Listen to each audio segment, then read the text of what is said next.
Support for Radio Friends comes from Homestead Senior Care, providing trustworthy, kind-hearted senior home care services in your loved one's home.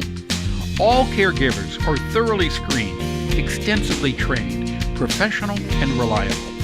Homestead is all about providing the highest quality home care service to fit you and your family's needs. Plus, if you would be interested in becoming a caregiver, they offer great part-time positions. Give them a call at 573-442-4333 or check it out at homestead.com.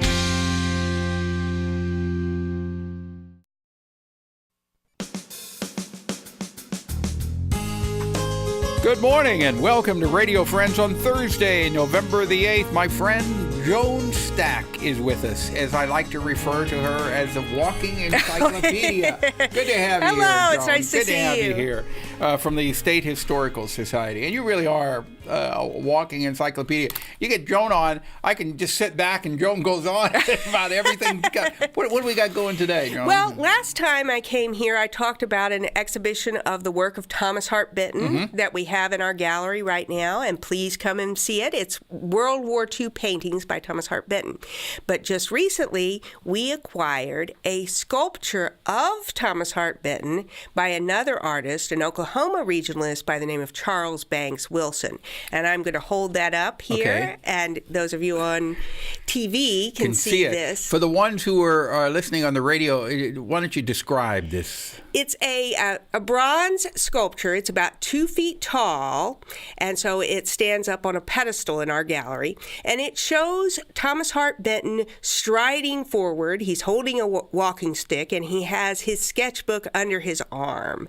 And what's really interesting about this sculpture is that Charles Banks Wilson, who a pretty famous Oklahoma artist who died fairly recently, he knew Benton, and though he was primarily a painter, he wanted to capture Benton's spirit, and he knew he could do that better than most other artists because he knew him.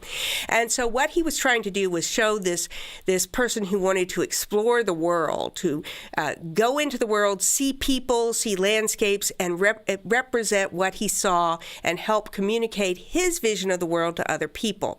So this Benton in motion, Benton walking out into the world to explore, he's got this walking stick. He's an older man, but he's still going to go out there and he's going to draw what he sees. He's going to communicate his vision of the world to other people. I think it's a really interesting sculpture. It's an interesting idea to show, to honor somebody not with an image of them just standing there looking heroic, but an image of them in motion.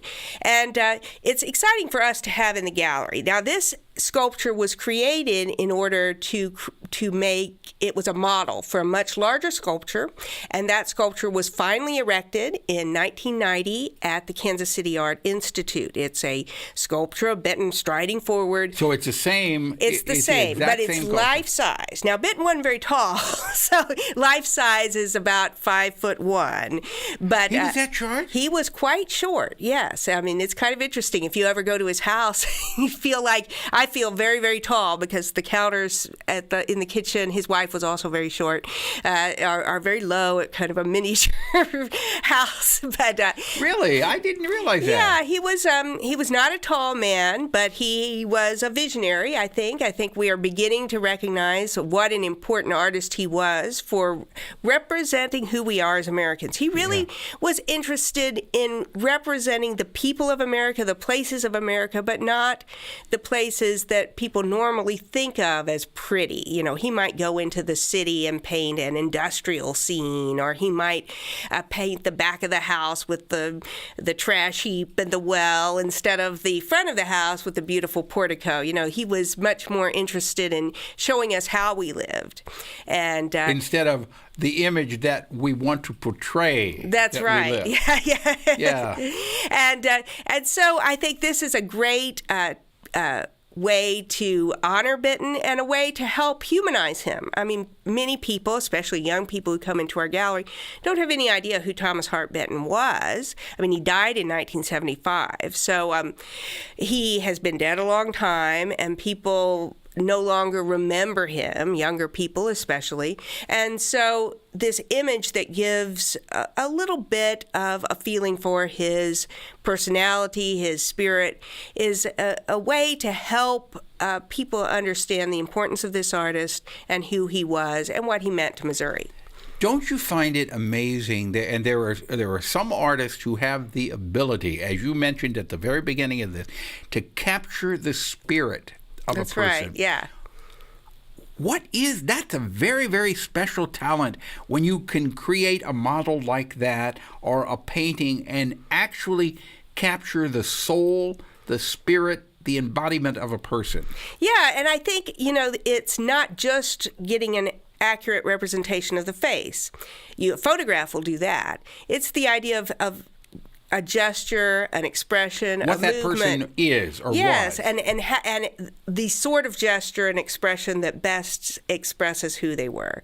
And that's what Charles Banks Wilson is doing here. I mean, he could have just done a portrait of Benton's head, his face, but I think he felt like Benton was a man who was always in motion. And Benton also uses gestures and movement to express things in his work. So perhaps Wilson felt that was the best way to kind of capture both him and a way to honor Benton's art, because his art is like that. It's always moving. So, when did he do this? Well, Wilson first made a design, a much smaller version of this, and they actually have a little bronze, the original 9-inch bronze, which was done in 1978, just a few years after Benton died. And they have one of these at the Ashby Hodge Museum in Fayette. So this was actually done from memory, yes. not with Benton posing for him. No, so it was shortly after he died. A group of Benton's friends wanted to honor Benton, so he made a smaller version, and then they campaigned to try to find a place to display it. And it wasn't until the late 1980s that the Kansas City Art Institute agreed that they would put up the bronze of Benton. And it was at that time that Wilson made this larger but still miniature version of the final statue in a final push to get the money to do the bronze casting. Yeah. And the final work went up in 1990, but this was cast in 1989. Okay, and you can see this one at the State Historical Society, and it'll be in it's in the Thomas Hart Benton exhibit. So will it be there permanently? Well, we're about to move, remember? So it will be there until we move. But will it move with you? Oh, it will move with us, yeah. Okay. And we'll find a place for it. Okay, all right. So if people want more information on the Missouri State Historical Society, then go to the website. You can go to our website, or you can call 882-7083, of course, 573-882-7083. And of course, you're closed on Monday. We're closed on Monday, but we are open